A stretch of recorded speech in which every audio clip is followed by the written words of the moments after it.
اعوذ باللہ من الشیطان الرجیم بسم اللہ الرحمن الرحیم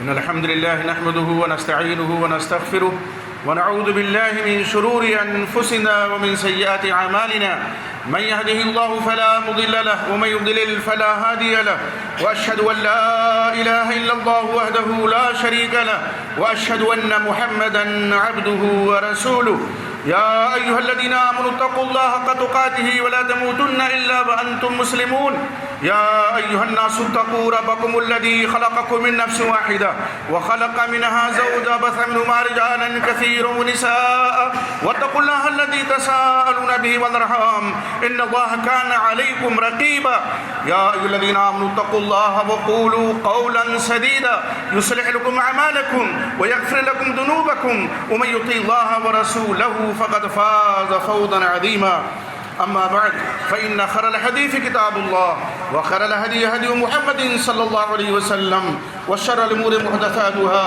وكل محدثة بدعة وكل بدعة ضلالة وكل ضلالة في النار وأعوذ بالله السميع العليم من الشيطان الرجيم بسم الله الرحمن الرحيم إن الذين آمنوا وعملوا الصالحات وأقاموا الصلاة وآتوا الزكاة لهم أجرهم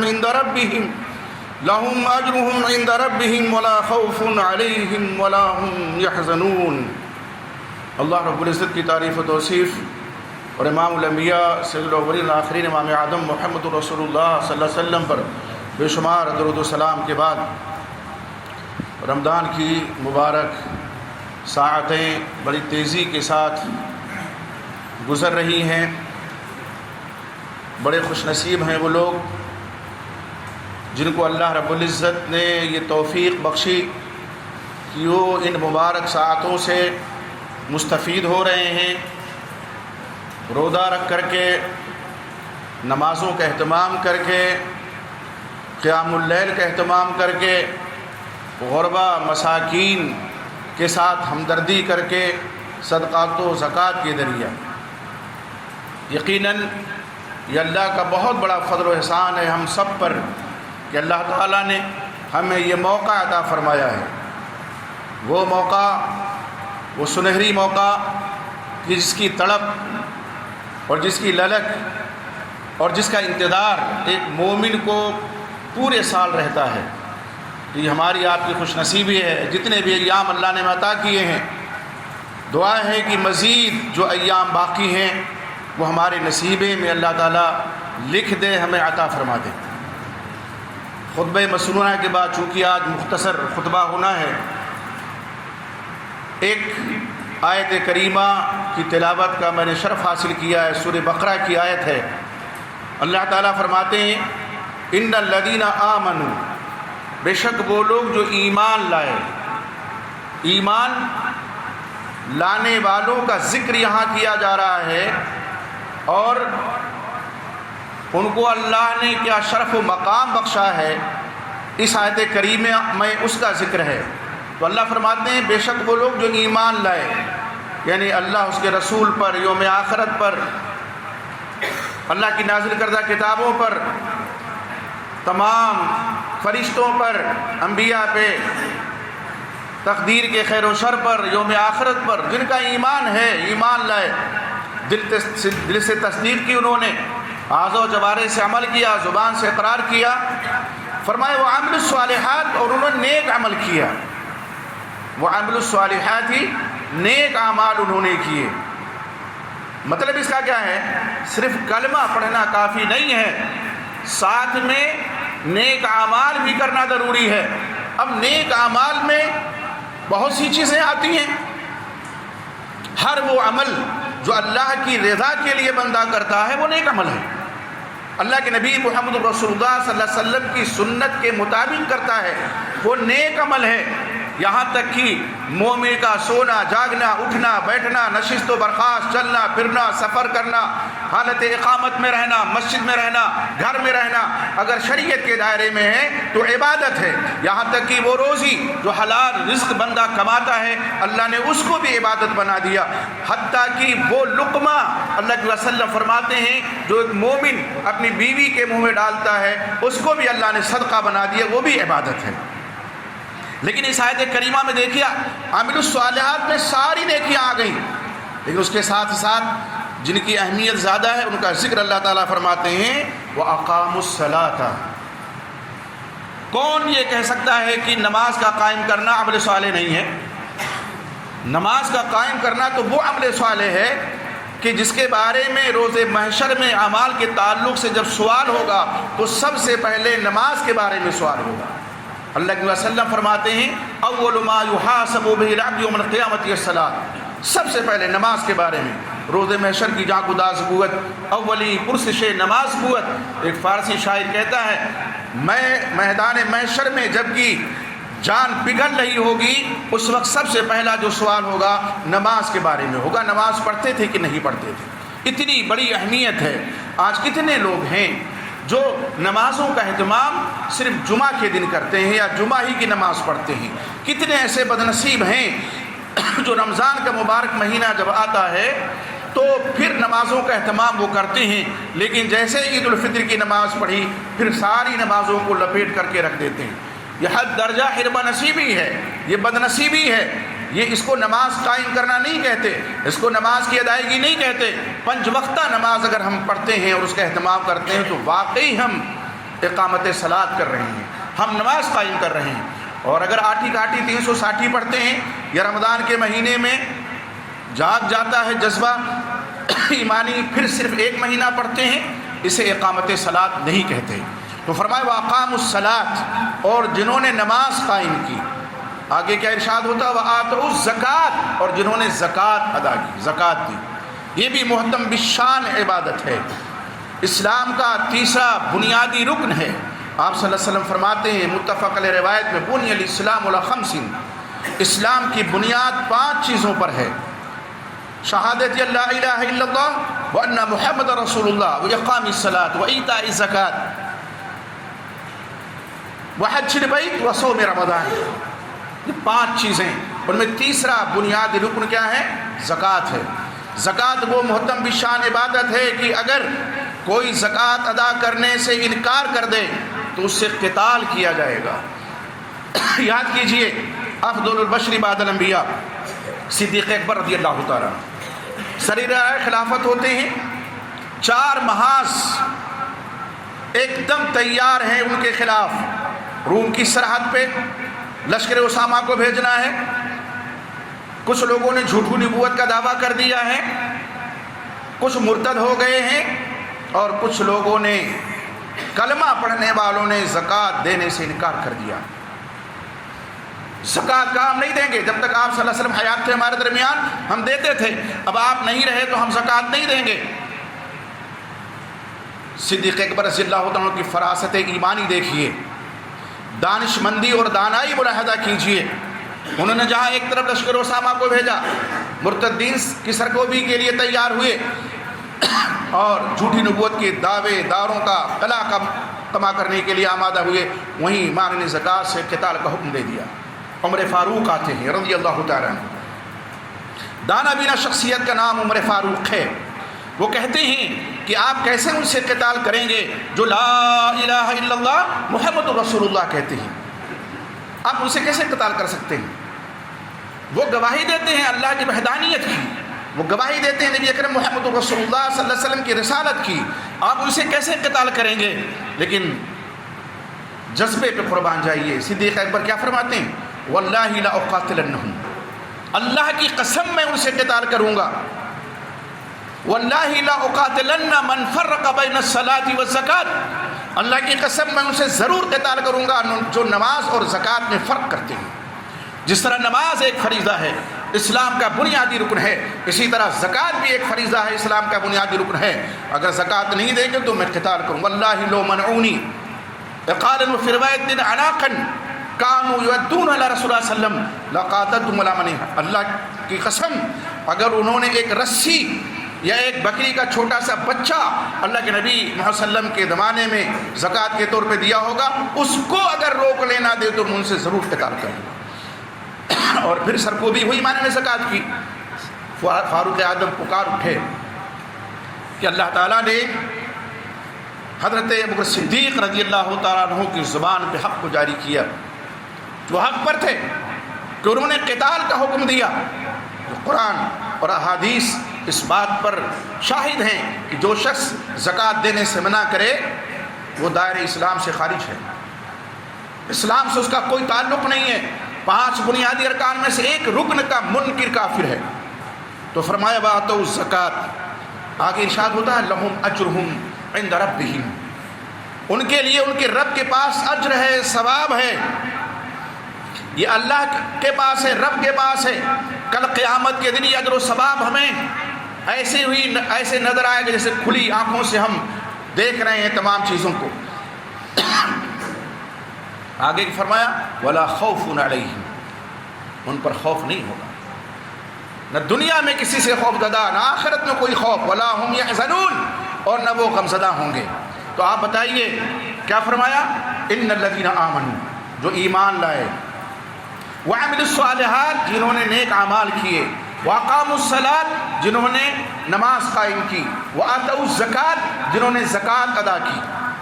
4 چیزیں اجر اللہ دیں گے، اور ساتھ میں مزید فضل یہ کہ ان کے دل پر کسی کا خوف طاری نہیں ہوگا، اور نہ وہ غمزدہ ہوں گے۔ یہ کتنا بڑا انعام ہے اللہ کا۔ اور مومن جس کے دل میں اللہ کی وحدانیت ہو، اللہ کا خوف ہو، اس کے دل میں کسی کا خوف جگہ نہیں پا سکتا ہے۔ دنیا کی کوئی طاقت مومن کو ڈرا نہیں سکتی ہے۔ مومن مصلحت اندیش ہو سکتا ہے، خوف زدہ نہیں ہو سکتا۔ تو یہاں اس آیت کریمہ میں فرمایا گیا، رمضان کا مبارک مہینہ چل رہا ہے، پتہ نہیں کب سے یہ چیز چل پڑی ہے کہ رمضان ہی کے مہینے میں لوگ زکوٰۃ دیتے ہیں۔ ہم لوگوں نے جب آنکھیں کھولی تو یہی دیکھا، حالانکہ ایسا تو نہیں ہے۔ صاحب نصاب پر زکوٰۃ فرض ہے، اور سال پورا ہونے پر، ایمان تو شرط ہے ہی، مومن ہی پر زکوٰۃ ہے، لیکن اس کے بعد 2 بنیادی شرطیں، ایک یہ کہ صاحب نصاب آدمی ہو جائے، دوسرا یہ کہ سال پورا ہو جائے۔ تو ایسا تو نہیں ہے کہ صرف رمضان ہی میں سال پورا ہوتا ہوگا، کسی کا کاروبار ہو سکتا ہے شعبان میں شروع ہو، جمادی الثانی میں، رجب میں، کسی اور ربیع الاول ربیع الثانی میں شروع ہو، تو سال وہاں پورا ہوتا ہو اور مہینوں میں، لیکن ایک معیار بنا دیا گیا، ایک مہینے کو متعین کر دیا گیا، تو اب لوگ اسی مہینے میں زکوٰۃ ادا کرتے ہیں، جبکہ ضرورت کیا ہوتی ہے؟ مساکین، غربا، ہمارے پڑوسی، ہمارے رشتہ دار اور بھی جو ضرورت مند لوگ ہیں، ان کو سال بھر ضرورت ہوتی ہے تعاون کی۔ ٹھیک ہے، عام صدقے سے ہم ان کی مدد کریں، اور کرنی بھی چاہیے، عام جو صدقات ہیں۔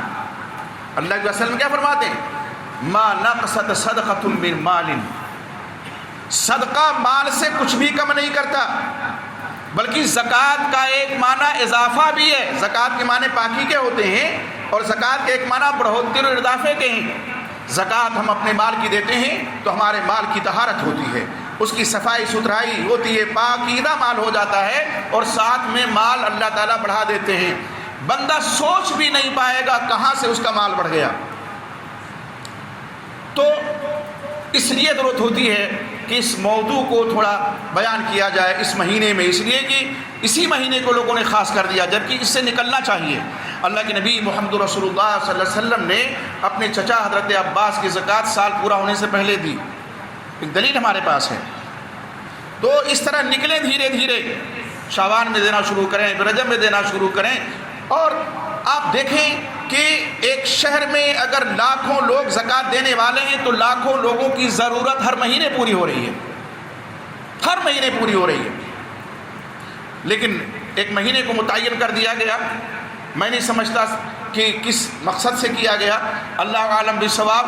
اب ضرورت ہے کہ اس مہینے میں ہم نے اگر سال کو پورا کیا ہے تو اس مہینے کی جو فضیلت ہے، اس مہینے کی جو برکت ہے، اس مہینے کی جو رحمت ہے، اس مہینے کی جو عظمت ہے، اس سے مستفید ہوتے ہوئے ہم اپنے مال میں زکوٰۃ ادا کریں اور زکوٰۃ نکالیں۔ حضرت ابو رضی اللہ تعالیٰ عنہ حدیث کے راوی ہیں، وہ فرماتے ہیں صحیح مسلم کی روایت جیسے کہ میں نے بیان کیا، ما نقصت صدقۃ من مال، ایک ٹکڑا حدیث کا ہے یہ، مال سے صدقہ کچھ بھی نہیں کم کرتا، صحیح مسلم کی روایت ہے۔ ایک دوسری روایت صحیح بخاری کے حوالے سے، وہ لوگ جو زکوٰۃ ادا نہیں کرتے، وہ جو صاحب نصاب ہیں، ان کے لیے وعید کیا ہے؟ اللہ کے نبی محمد صلی اللہ علیہ وسلم فرماتے ہیں کہ من آتاہ اللہ مالا فلم یؤدی زکاۃ مالہ، جس شخص کو اللہ نے مال عطا کیا ہے اور اپنے مال کی زکوٰۃ وہ نہیں دیتا ہے، مسل لہ مالہ یوم القیامۃ شجاعا اقرا، تو اس کا مال اس کے لیے قیامت کے دن گنجا سانپ کی شکل میں آئے گا۔ لہو زبیبتان، دو سیاہ نقطے ہوں گے اس کی پیشانی پہ، یطوق، اس کو لپیٹے گا یوم القیامت، قیامت کے دن اس کے گلے میں پڑ جائے گا، ثم یأخذ بلحظمتیہ، یعنی بشدقیہ، اس کے دونوں جبڑوں کو پکڑے گا گلے میں لٹک کر کے، توق بن کر کے، اور کہے گا، نوچے گا اور کہے گا انا مالک انا کنزک، میں تیرا مال ہوں، میں تیرا خزانہ ہوں۔ سورہ توبہ کی آیت 12 آپ نے سنی، اللہ رب العزت فرماتے ہیں والذین یکنزون الذهب والفضة ولا ينفقونها في سبيل الله فبشرهم بعذاب أليم يوم يحمى عليها في نار جهنم فتكوى بها جباههم وجنوبهم وظهورهم هذا ما كنزتم لأنفسكم فذوقوا ما كنتم تكنزون۔ وہ لوگ جو سونے اور چاندی کو کنز بنا کے رکھتے ہیں، سینت سینت کے رکھتے ہیں، اللہ کی راہ میں اس کو خرچ نہیں کرتے سونے چاندی کو، ان کو دردناک عذاب کی خبر دے دیجئے، فبشرہم بعذاب علیم، بشارت دے دیجئے، ان کو خبر دیجئے دردناک عذاب کی، جس دن کی اسی سونے چاندی کو تپایا جائے گا، پھر اس سے ان کی پیشانیاں داغی جائیں گی، ان کے پہلو داغے جائیں گے، ان کی پیٹھیں داغی جائیں گی، اور کہا جائے گا یہ وہ مال ہے جس کو تم نے سینت سینت کر کے خزانہ بنا کر کے رکھا تھا، تو اب اس کا مزہ چکھو جو تم نے خزانہ بنایا تھا۔ تین چیزوں کا ذکر ہے، پیشانی داغی جائے گی، مفسرین بیان کرتے ہیں کیا، کیوں؟ اس لیے کہ اگر کوئی ضرورت مند ہاتھ پھیلا دے اور زکوٰۃ کا مطالبہ کرے تو بہت سے لوگوں کی پیشانیوں پہ سلوٹیں پڑ جاتی ہیں۔ بعض لوگ کسی ضرورت مند کو دے کر کے پہلو بچا کے چلے جاتے ہیں، پیشانی داغی جائے گی، پہلو داغے جائیں گے۔ بعض لوگ زکوٰۃ دینے سے، صدقہ دینے سے پیٹھ پھیر لیتے ہیں، تو پیٹھ کو بھی داغا جائے گا، یہ وعید ہے۔ اب کچھ مسائل اس کے بعد میں ختم کروں۔ آپ دیکھیے اکثر سوال آتا ہے نصاب کے تعلق سے، اگر آپ کے پاس سونا ہے 85 گرام، خواتین کے پاس زیور ہے اس میں 85 گرام خالص سونا ہے، اور سال پورا ہو گیا ہے تو اس پہ زکوٰۃ ہے، 7.5 تولہ موجودہ وزن کے حساب سے 85 گرام بنتا ہے۔ اسی طرح سے 52.5 تولہ چاندی موجودہ وزن کے حساب سے 595 گرام، اگر کسی کے پاس ہے تو زکوٰۃ فرض ہے، سال پورا ہو گیا 2.5%، یعنی 100 روپے میں 2.5 روپیہ، 100 روپے میں 2.5 روپیہ نکالنا، 2.5% 40واں حصہ نکالنا۔ اب کسی کے پاس روپیہ ہے، نقدی ہے، تو معیار جمہور علماء نے کسے بنایا؟ چاندی کو۔ چاندی مثلاً اگر 70-80 ہزار روپے کلو ہے اور آدمی کے پاس اتنا پیسہ ہے جس سے وہ 595 گرام چاندی خرید سکے، اور سال پورا ہوا اس روپے پیسے پس کرنسی پر، تو اس پہ زکوٰۃ فرض ہے۔ یہ حکمت کیوں اپنائی گئی؟ تاکہ ضرورت مند کی ضرورتیں پوری ہوں، محتاجوں کا، بیواؤں کا، یتیموں کا، غریبوں کا، مسکینوں کا خیال کیا گیا۔ اگر معیار سونے کو بنا دیا جائے تو 4.5-5 لاکھ جس کے پاس ہوگا اسی پہ زکوٰۃ فرض ہوگی، تو بہت کم لوگ ایسے بچیں گے جو صاحب نصاب نہ ہوں۔ اگر ہم صاحب نصاب ہیں اور ہم زکوٰۃ اپنی نکال رہے ہیں تو ضرورت مند کی ضرورت پوری ہوتی رہے گی۔ سامان تجارت کا مسئلہ ہے، وہ بھی آتا ہے، موٹا موٹی اتنا آپ سمجھ لیں اس پہ بھی کیا ہے زکوٰۃ فرض ہے مال تجارت پر. لیکن معاملہ بڑا پیچیدہ ہے، کیسے حساب لگائیں؟ اکثر لوگ پوچھتے ہیں کہ مال کچھ اسٹاک میں ہے اور کچھ راستے میں ہے، کچھ اس میں ہے، کچھ ادھاری میں ہے، مال بک گیا ہے، پیسہ نہیں ملا ہے. یہ مسئلہ اکثر آتا رہتا ہے سامنے. اس سلسلے میں آپ دیکھیں کہ آپ اندازہ لگائیں گے کہ آپ کی دکان میں کتنا مال ہے اور کتنا آپ بیچ چکے ہیں، اس کا پیسہ آ گیا ہے، اور کتنا آپ نے مال بیچا ہے جس کے پیسے ملنے کی امید ہے. جس کی امید ہی نہیں ہے، بعض لوگ ادھار لے جاتے ہیں، پھر وہ ادھار ہی رہتا ہے. کتنے ایسے لوگ ہیں جن کو اگر کچھ رقم آپ دے دیجئے قرض کے طور پر تو پھر مانگنا ہوتا ہے کیسے ہاتھ پھیلا کر کے، بھیا کب دو گے میرا قرض جو لیا ہے آپ نے. تو اگر ایسی کوئی رقم ہے جو ڈوب گئی ہے تو اس پہ زکوٰۃ تو نہیں ہے، لیکن جو ملنے کی امید ہے وہ آپ کی ملکیت میں ہے، بھلے آپ نے ادھاری میں دیا ہے. سب کو کیلکولیٹ کریں گے، اندازہ لگائیں گے. اب ایک ایک چیز کو تو آپ ایسے کر کے بہت پریشان ہو جائیں گے. اس لیے اندازے سے کتنا مال ہمارے اسٹاک میں موجود ہے. اور بعض دفعہ ایسا ہوتا ہے کہ دوسرے کا مال بھی اس میں ملا ہوتا ہے، تو اس مال کو آپ الگ کر دیجئے کہ ابھی ہم نے کسی چیز کی قیمت ادا نہیں کی ہے اور مال ہمارے اسٹاک میں آ گیا ہے. جب ہمارے اسٹاک میں آ گیا ہے لیکن ہم نے اس کی قیمت ادا نہیں کی ہے تو ابھی تو اس کے مالک نہیں ہیں. تو اس طرح سے سامان تجارت میں، مال تجارت میں زکوٰۃ آپ ادا کریں گے، آسانی کے ساتھ انشاءاللہ زکوٰۃ ادا ہو جائے گی. اور بھی چھوٹے چھوٹے مسئلے آتے ہیں جو جن کا جواب ملتا رہتا ہے. اللہ سے دعا کیجیے کہ اللہ تعالی ہمیں وہ آیت کریمہ جو ہم نے خطبہ مسنونہ کے بعد پڑھی ہے اس کا مستحق بنا دے. ہمارے دلوں سے تمام لوگوں کا خوف و خطر نکال دے. حزن و ملال اللہ تعالی ہم سے دور فرما دے. اللہ ہم تیرے عاجز مادہ بندے ہیں، گنہگار ہیں، سیاکار ہیں، لیکن میرے مولا تیرے در سے وابستہ ہیں. اللہ ہمارے گناہوں کو معاف فرما، ہمارے دوسروں کو معاف فرما، ہماری خطاؤں کو معاف فرما. اللہ ہمیں جو بیمار کو شفا عطا فرما. ہمارے بھائی جو قرضدار ہیں اللہ کوئی آسان سی سبیل پیدا فرما دے، ان کا قرض دور ہو جائے. اللہ ہمارے مسلمان بھائی جو دنیا کی کسی خطے میں پریشان حال ہیں اللہ ان کی پریشانی کو دور فرما. اللہ جن کے والدین یا والدین میں سے کوئی ایک جو حیات ہے اللہ ہمیں توفیق عطا فرما ان کی خدمت کر کے ہم تیرے رضا حاصل کر لیں.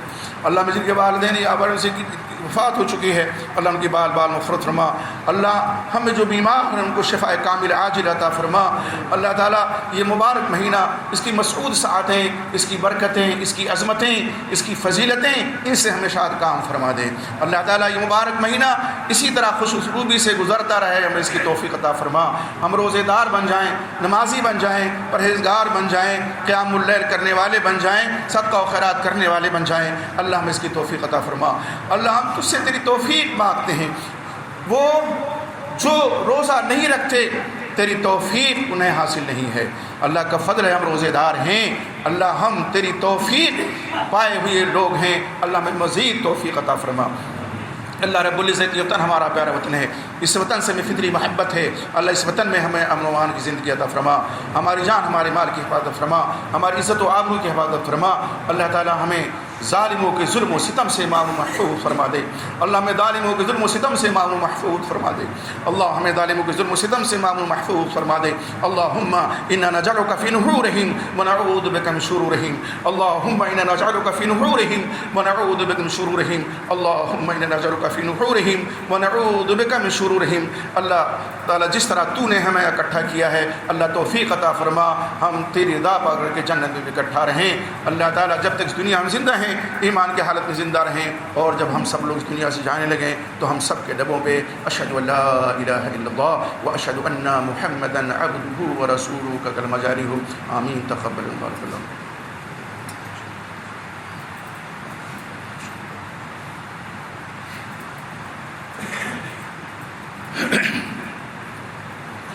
الحمد الحمد لله نحمده ونستعينه ونستغفره ونعوذ بالله من شرور أنفسنا ومن سيئات أعمالنا من يهده الله فلا مضل له ومن يضلل فلا هادي له وأشهد أن لا إله إلا الله وحده لا شريك له وأشهد أن محمدا عبده ورسوله أما بعد فإن خير الحديث كتاب الله وخير الهدي هدي محمد صلى الله عليه وسلم وشر الأمور محدثاتها وكل محدثة بدعة وكل بدعة ضلالة وكل ضلالة في النار فأعوذ بالله السميع العليم من الشيطان الرجيم بسم الله الرحمن الرحيم إن الله وملائكته يصلون على النبي يا أيها الذين آمنوا صلوا عليه وسلموا تسليما اللهم صل على محمد وعلى محمد كما صليت على إبراهيم وعلى آل إبراهيم إنك حميد مجيد اللهم بارك على محمد وعلى آل محمد كما باركت على إبراهيم وعلى آل إبراهيم إنك حميد مجيد عباد الله رحمكم الله إن الله يأمر بالعدل والإحسان وإيتاء ذي القربى وينهى عن الفحشاء والمنكر والبغي يعظكم لعلكم تذكرون اذكروا لكم وادعوه يستجب لكم